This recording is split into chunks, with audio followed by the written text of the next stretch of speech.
Hey guys.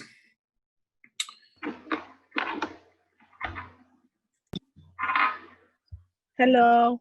How's everybody doing today? And I'm just muting people, but you can unmute if you want to talk. Just yeah, if people have their be muted and your camera's on. And then if you want to say something, of course, unmute, and that's all good. So I'm gonna wait just a minute or so as people are trying to get in.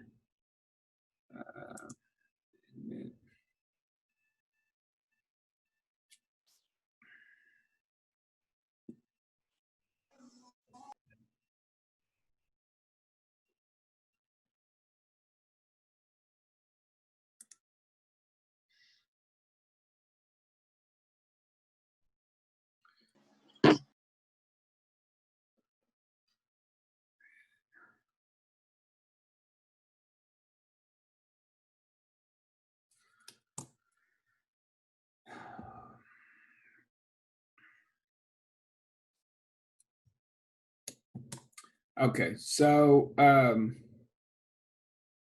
welcome. Glad you guys are all here Sunday afternoon. Did everybody know this was a Sunday class? Anybody not know it was a Sunday class? All right, well, that's good to know. I always wonder why people take Sunday classes, but I guess on some level, if you're busy all week long, it's good to squeeze this in. So what we're going to do today, and actually, I hadn't looked at the roll until this morning. Our class doubled in size, so we were going to meet. Well, we still are going to meet every Sunday. The college wants us to meet on campus because they're like, this is a face-to-face class. So until something changes, we will meet every Sunday from 1 to 4. They just said that for the first meeting, it was okay to go on Zoom. And so I'm doing this just so we can make sure and discuss protocol up there. And most of you have probably already been on campus, the mask expectations, the class setup, and all of that. And, as I think about it, so a couple people unmute and tell me if you've been up on campus and how the AB process is going. I was there last week. Mm-hmm. It was okay, but there were like 20 people at the same time. I thought it would be less. Yeah. So that's why I was happy that, we are taking this class through Zoom, and I was expecting that that's what we will do for the rest of the semester. Yeah. I have a feeling we'll end up on Zoom. Did someone else tell us your experience on AB, what you had last week? Well, I had a class last week, but it's 2 days class, so we've been divided into groups to maintain the distance between each other. Yeah. But basically, I didn't have that experience like a lot of people all together at one space, but I preferred to obviously have like some classes because I'm like 7.5 months pregnant, and I was hoping to have like Zoom classes. So let me just Yeah. see if I understood what you just said. Are you pregnant? Yes, 7.5 months. So I would prefer to have Zoom classes, but as an international student, it's mandatory for me to have face-to-face class. So I had to take some, but it was normal. It was not that like scary at all. Okay. So I have a question. Please go ahead. I have a question. If we choose or if we vote that we want to, take this class through Zoom, is it possible or it has to be face to face? We want to call management, the people that make the decisions at Collin College have said that if it's a face-to-face class, they want the classes to meet face-to-face. I will tell you, I don't care whether we meet face-to-face or if we meet in person, but right now the the edict, the rule, the law is that we have to meet. I think is what we'll do is let me keep thinking about it, because what we might do is have the A team. So you guys, there's actually 22 people in this class. And so I'll divide it up 11 on 11. So there's going to be an A-B setup. I don't know if we'll make it where you guys will meet 1 to 2 and 2:30 to 3:30. Or if you guys will meet every other week. I'll tell you what, let's, and all I'm sitting here thinking about is what the administration will think. Like I said, this class, I have it actually all set up on online. So everything you're going to do is going to be online. And matter of fact, I don't know if any of y'all have been able to see the course at this point, but even all my lectures are online. But like I said, they have the requirement that they want you to meet face to face.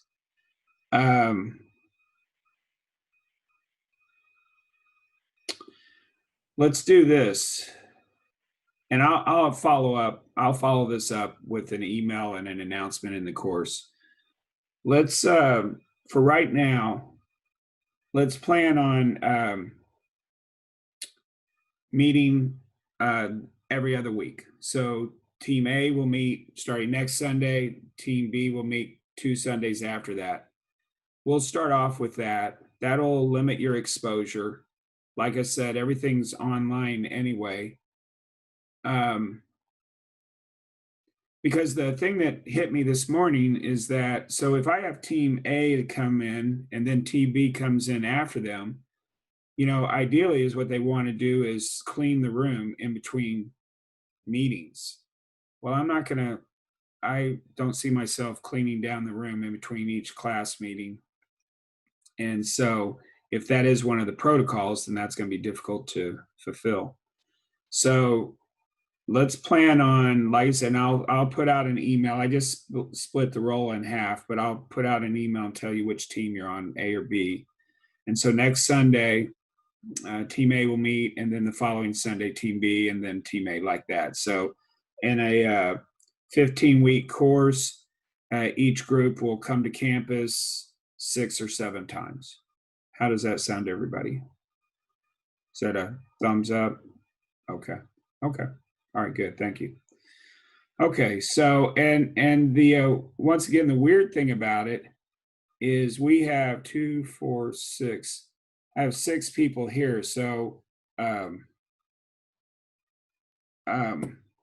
not sure if my roster is correct anyway, so I'll have to see what's going on. But so right now, that's how we'll move ahead. Are there any other just general questions people want to ask me before I start ranting or rambling? Or yes. So please. yeah, so we're A team. Oh, sorry. Well, you can go ahead, Amy. I will. You guys don't know what team you're on right now. Okay. I'll put it in an email and in an announcement.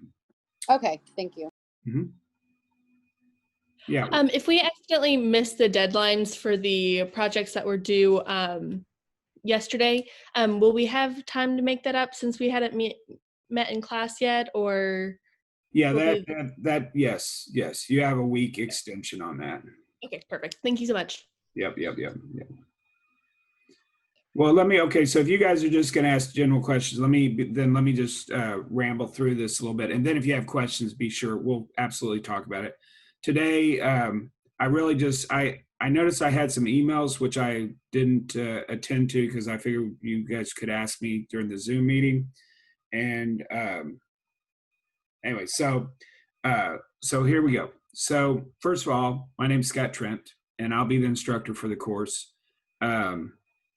I've been teaching art appreciation at Collin College now for about 8 years. I actually started out hating art appreciation because it's just, it's what it is. It's an elective that everyone has to take that nobody cares about. Basically, that's what art appreciation is.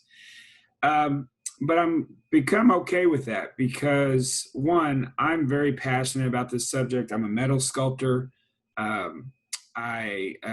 I received my PhD in art and technology, so my interests go out into design and communication, but all those things come back to art as far as I'm concerned. And so I actually enjoy where I come to art is I always try to find the practical application of art. And so therefore, I really enjoy the conversation where someone's like, what's the point? That's really art. You're going to call that art. Why? That's crap. That doesn't look good. I would never pay for that. All the things. And that's good. Those are the right questions. That's what makes the conversation interesting. And so I actually really enjoy that conversation. And that's the way that I approach this course. So if you leave this course or the few weeks that we're going to spend together and you've thought about something differently, you've expanded your thinking a little bit, and you've just thought, my job's done. I'm excited about that. Textbook. There is a textbook that's required by the Fine Arts Department at Collin College, and it is Gateways to Art, Understanding the Visual Arts, the 3rd edition. And that's great. So if you can get the textbook, fantastic. I don't require a textbook. Now, I ask you to do research where a textbook would be very valuable to you. But quite honestly, my observation about textbooks, especially humanities textbooks, is they really have a hard time coming around to the point. Like you got to read 3 chapters to answer one question, which that's okay. I'm all about reading. I like reading. I think it's valuable and all that. But I know, once again, going back to how you're coming to this class, if you want to know the definition of a line, you'd like to go and find it bullet pointed somewhere and say line is, and then you want to copy and paste that and send it to me. Once again, I'm not saying that I necessarily like that, but I understand the level of frustration. So here's the deal. You have 5 writing assignments, and there are subjects like they're topics of what is art, light and color, art and illusion, sculpture, and performance conceptual art. And so what you're going to do with those is you're going to go out and research and answer what that is. You're going to give a summary of it, and then you're going to give me 3 facts that you found in your research. Once again, a textbook is safe. You can trust it. You can go straight to it and find the information. But it doesn't matter what edition textbook you have. It doesn't even matter what art textbook you have, because they all have the same information, especially to my questions that I ask. Another assignment you have is looking up visual elements. And this is something that any fine arts textbook is going to have. Now, in my lectures, which I'm going to apologize right now, and you guys listen to this because you're going to email me or text me or do whatever you're going to do, and you're going to say, hey, Scott, where do I find this? Your thing is out of date. This course, once again, I've been doing this for 8 years, and it's made up of lectures from over the years. I've pulled in assignments and exercises from different colleges, from different classes. So it's a hodgepodge of a bunch of things that are brought together that serve the purpose for the schedule for this course. So sometimes I reference it's cold outside. Well, today, it's 120 outside. So they aren't necessarily all current, but the information is accurate. And I do reference, and I believe in most of the lectures, I reference this textbook, The Gateways to Art. But if I say you'll find the definition of juxtaposition on page 32, and you have a different edition or even a different book, then it's not going to be on page 32, but juxtaposition will be in your book. Okay, is that clear? Does you guys, I know that some of my stuff are not consistent. I'm okay with that. Now, another thing that's listed that you might have seen is I have a workbook that's associated with this course. I would strongly recommend getting the workbook. It's free. I have a digital PDF copy that you can go and get it. And I should have links multiple places within the Canvas site.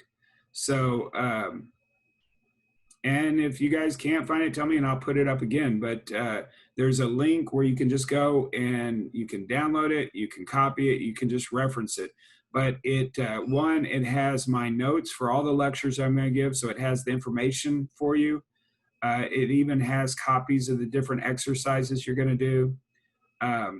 It's pretty helpful, and I've created that years ago, and I teach pretty much from that.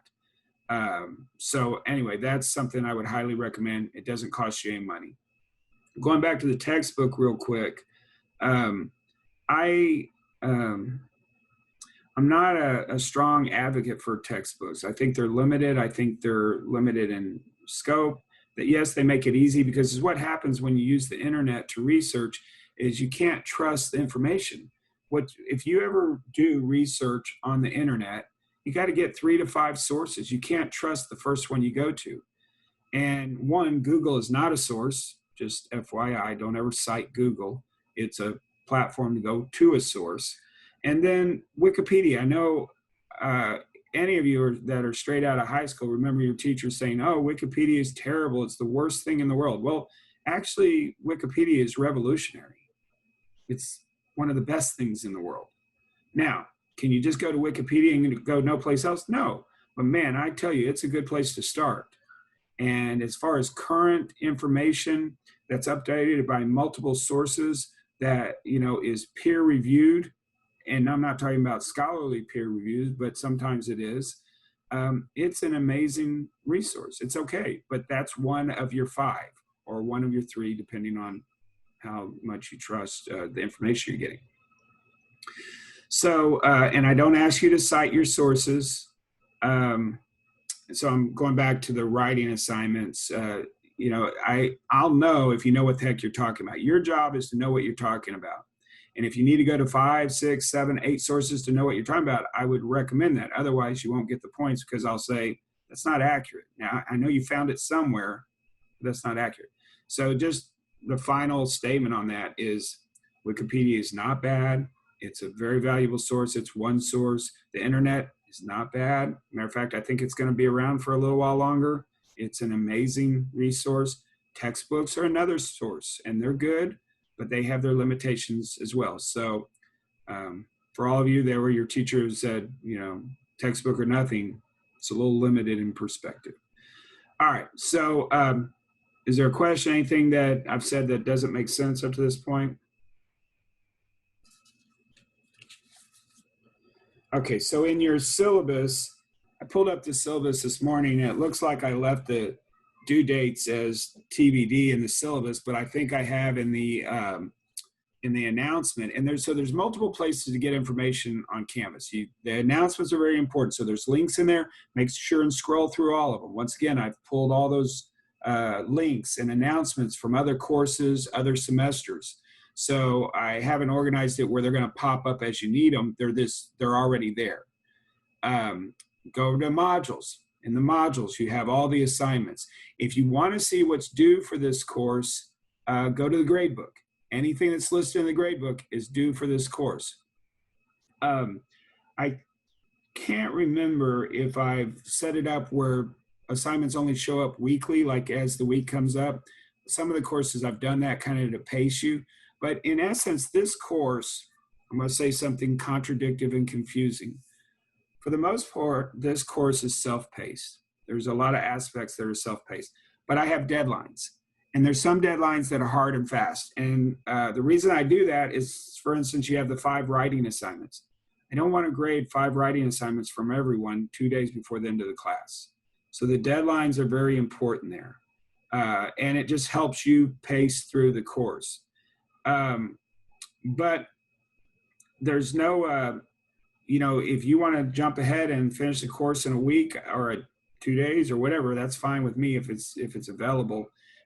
And if you do miss a deadline, still turn in your work, because I'll always give you partial credit.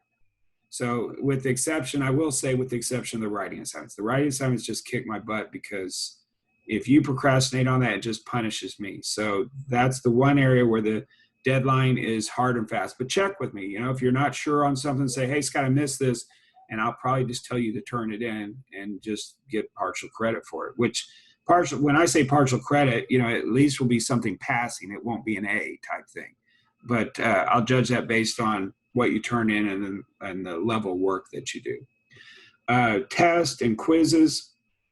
When I do this class face-to-face, which we're face-to-face, I rarely have tests or quizzes, not the conventional type where you study for it and then regurgitate what you studied to get your test.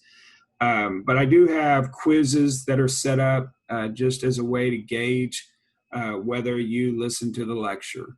At the end of the semester, I have a final exam test, but it's everything that I've lectured on, and it's in the workbook, and it's very easy. So if you're halfway paying attention, this is an A class. Now, I get a lot of people not a lot of people, but I get some people that flunk the course and some people that make C's. And it has nothing to do with the teaching or the course or the content, just that it wasn't your semester, you decided to fail.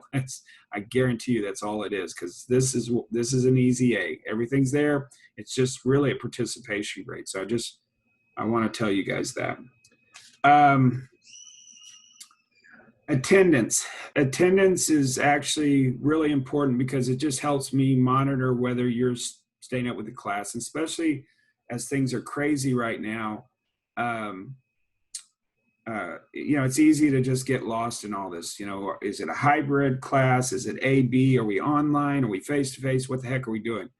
So I need to see when your team, the A team or the B team, is meeting, you need to be there at that class. You will be accounted for attendance for that. But if you're not there, I need to see that you logged in that week. So I need to see a check-in weekly, okay? And that's real important. I actually have the prerogative, if you're not attending classes and you miss a certain amount, that you'll be dropped from the class. And so they do that actually for your benefit, because if you, for some reason, have something that comes up and you can't attend and you miss too many classes, it affects your GPA. Your GPA is important. I don't know if anyone's told you that, but that's what you're going to be gauged on as far as if you want to go into other programs, you want to do extracurricular things.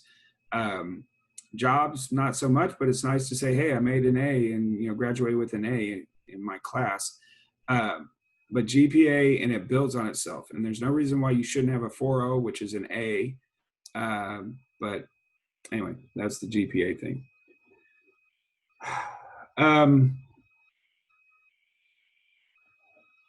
One other thing that's important is right now there's a pre-test in the class. And this is very important that you do. Please go and do the pre-test. Here's the pre-test. It has nothing to do with me, has nothing to do with your grade, but it is a participation thing. So there'll be an extra 200 points, one for the pre-test and one for the post-test, where if you just do it, you get the points.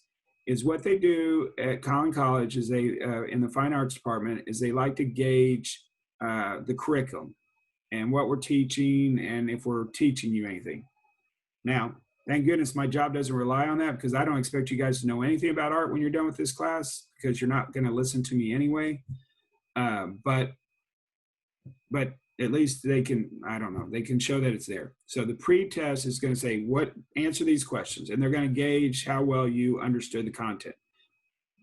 Zero effect on your grade, with the exception of whether you do it or not.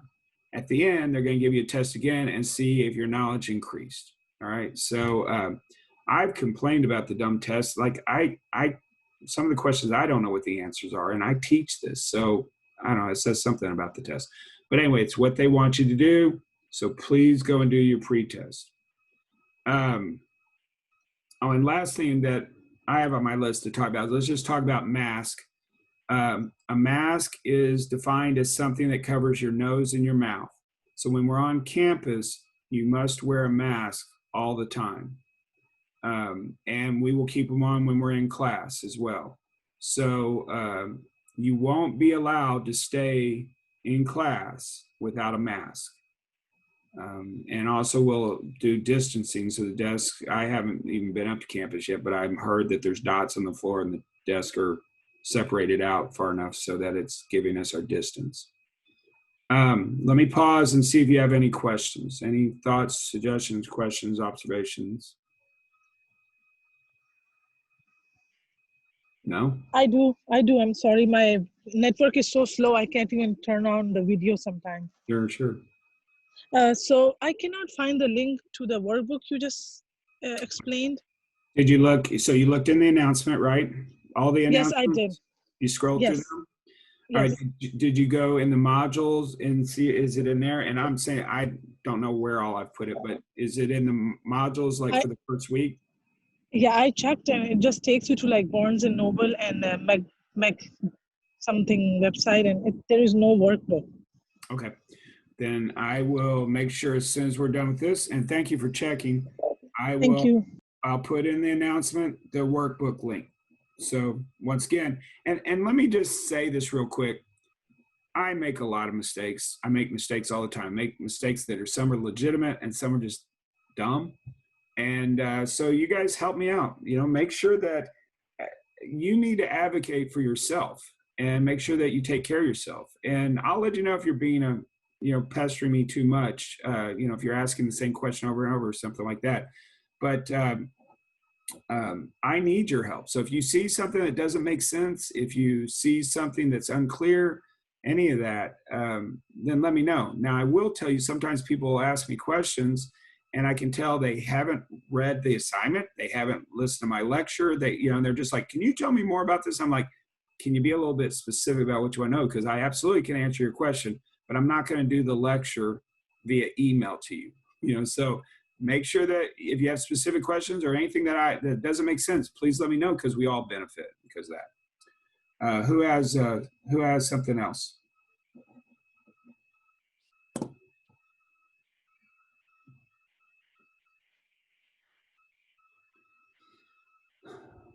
So from today, hopefully in the next couple of days, you guys will go and do that pre-test.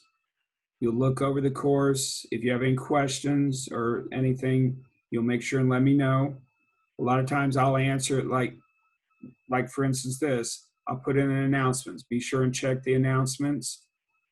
Probably nothing else will change in the modules or the lessons on the, so you go to lessons and I think modules are two places where you can find things. In the syllabus, it also has a list of everything that is going on, but I think that I copied the syllabus into the announcements. So I think that's where the most current publication is.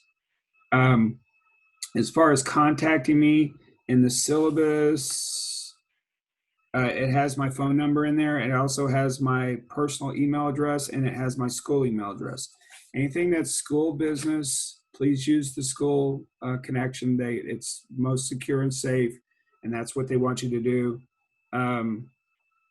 And that's probably best. If you just have a quick question, it's actually easier for me to answer on my personal email. I can answer from my phone, or I have to log into 3 different accounts to get to the school email, and it's just a pain sometimes. But that's your first direction. And then my cell phone, use it if you need it, but there's absolutely no reason you'll need it. Don't tell me whether you're coming to class. Don't tell me why you're not coming to class. Don't ask me what we're going to do in class. None of that. I don't care if you come to class or not. It has nothing to do with me. It's one of the differences between high school. In high school, the teachers care about you.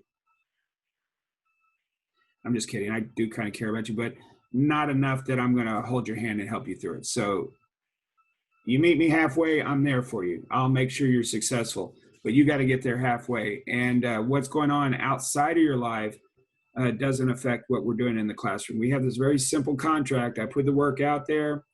They paid me big bucks to figure out what you should be learning. I put it out there, then you do it and you get a grade for it. If you can't do it, then sometimes it might not be the right semester for you. Sometimes it might be, you know, life's getting in the way. And I always tell the story. It took me 20 years to get my first degree because life just kept getting in the way. You know, it's like I was always starting businesses, or I'd be sitting in front of some short, fat, old guy like me and talking about something I didn't know what they were talking about. I didn't care. And so I just dropped the class. You know, it just wasn't important. And then I turned 40 and I'm like, I don't have anything to show. You know, I don't have a degree. I don't have anything. So I decided it was important to me. And I went back to school, and in 10 years, I got 3 degrees. So because it's, you know, where I wanted to be, and it made sense at the time. And so that's where it's easy for me to tell people like, hey, maybe this isn't your semester. It's okay. And I don't have a clue how that sounds to you, but it's just the reality of it. So you don't need to text me or call me and say, Scott, I'm not going to be there, because it's okay. I don't ask for doctor notes. I don't ask for anything. It doesn't matter. You got to take care of business and do what you got to do. But part of your business, if you want to be in school, is doing your schoolwork.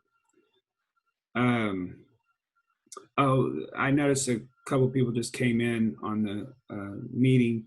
I was able to record this for the last meeting. I will make sure and get this recording and post it in the announcement. So if you want to go back and listen to it, or quote me, or complain about me, or whatever you want to do. Anything else? I know I already asked and everybody said no, but let me ask again.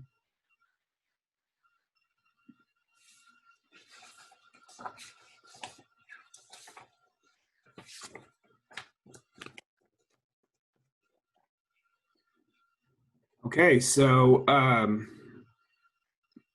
last thing I'll just say is, so I set this course up where it can be 100% online. So if something comes up with COVID and people getting sick and they're having to close classes and that kind of stuff, we'll just keep going on smoothly. Everything will keep going forward as it is. The only thing that'll be different is when we meet. And as I discussed, I will post the AB assignments, which will go weekly, you know, 1 week for one group and the next group the following week. And then the only thing that changes, you don't have to come up to campus. And during those meetings, I will do a lecture and answer any questions you have. So that'll actually be kind of nice, where you can ask me about stuff or explain things further. But for the most part, all my lectures are online, so you can go and listen to those. So if there's nothing else that you have for me, if everyone understands what we're doing here and you got it down, I don't have any other reason to keep you here. Is there last call? Anybody want to say anything to me or ask about the class? Or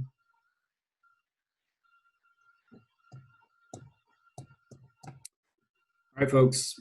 I actually enjoyed teaching this. You guys have a great day, and I will see you online.